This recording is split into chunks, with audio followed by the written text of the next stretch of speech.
தேவனுடைய வார்த்தைகளோடு உங்களை சந்திப்பது மிக்க மகிழ்ச்சி. உலகத்தின் சூழ்நிலைகள், இந்த இயற்கையின் சூழ்நிலைகள் எல்லாம் மாறிக்கொண்டிருக்கிற இந்த காலகட்டத்தில் கர்த்தர் நம்மோடு இருந்து நன்மையான காரியங்களை செய்வதற்காக நம்ம எப்போதும் கர்த்தருக்கு நன்றி உள்ளவர்களாக இருக்க வேண்டும். புதிய ஆண்டை கர்த்தர் கொடுத்து கர்த்தர் தொடர்ந்து நம்மளை நடத்தி கொண்டிருக்கிற தேவாதி தேவனாய் இருக்கிறார்.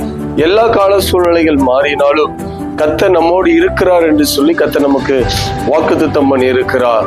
சங்கீத பகுதி 46:7 நாம் வாசிக்கும் போது, சேனைகளின் கர்த்தர் நம்மோடு இருக்கிறார், யாக்கோபின் தேவன் நமக்கு உயர்ந்த அடைக்கலமானவர். இந்த வசனத்தை பார்க்கும் பொழுது சேனைகளின் கர்த்தர் நம்மோடு தான் இருக்கிறார்.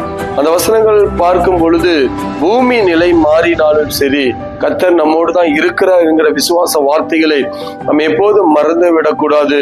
இன்றைக்கு பார்த்தீங்கன்னு சொன்னால் அமெரிக்கா தேசத்துல பயங்கரமான பனி பொழிவு அங்க அதிகமாக இருக்கிறது. பல லட்சம் ஜனங்கள் அந்த பனி பொழிவுனால பாதிக்கப்பட்டு வெளியே வர முடியாத சூழ்நிலைக்கு அங்க தள்ளப்படுகிறார்கள். இது எதை காட்டுகிறது என்று சொன்னால், இயற்கைகள் மாறிக்கொண்டே இருக்கிறது. இந்த வருஷம் தொடங்கின ஆரம்ப கட்டத்துல பாத்தீங்கன்னா சீனா தேசத்துல இருந்து அநேக விஷ காய்ச்சல்கள், வைரஸ்கள் பரவி கொண்டு இருக்கிறது. பாருங்க, எல்லா சூழ்நிலையும் மாறிக்கொண்டுதான் இருக்கிறது. ஆனால் வேத வசனம் சொல்கிறது, சேனைகளின் கர்த்தர் நம்மோடு இருக்கிறார்.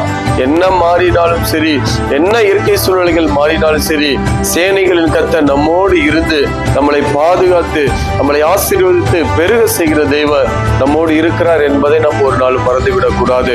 அப்ப நாம் அவரை நோக்கி பார்க்க வேண்டும், அவரை சார்ந்து கொள்ள வேண்டும், அவரை ஆராதிக்க வேண்டும். அவரை தேடும் பொழுது அவர் நமக்கான காரியங்களை செய்து கொடுக்கிற தேவனா இருக்கிறார். அப்ப சுற்றி இருக்கிற சூழ்நிலைகளையோ மற்ற காரியங்களையும் பார்க்காதபடி சேனைகளின் கர்த்தராகிய இயேசுவை நோக்கி பாருங்க. உங்க வாழ்க்கையில எந்த சூழ்நிலை மாறினாலும் அவர் மாறாதவராய்ந்து உங்களை ஆசீர்வதித்து நடத்துவார். கண்களை மூடி நாம் செபிக்கல. எங்கள் அன்பு தகப்பனே, உமக்கு நாங்கள் நன்றி சொல்லி செபிக்கிறோம்பா. எல்லாம் சுற்றி இருக்கிற தேசங்கள், பட்டணங்கள், எல்லா இடங்களிலும் சூழ்நிலைகள் மாறினாலும் ஆண்டவரை, பலவிதமான வியாதிக்குரிய வைரஸ்கள் எழும்பினாலும், இயற்கை சூழ்நிலைகள் மாறினாலும், சேனைகள் கர்த்தர் எங்களோடு இருந்து எங்களை நடத்த நீர் வாக்கு பண்ணியிருக்கிறீங்க ராஜா.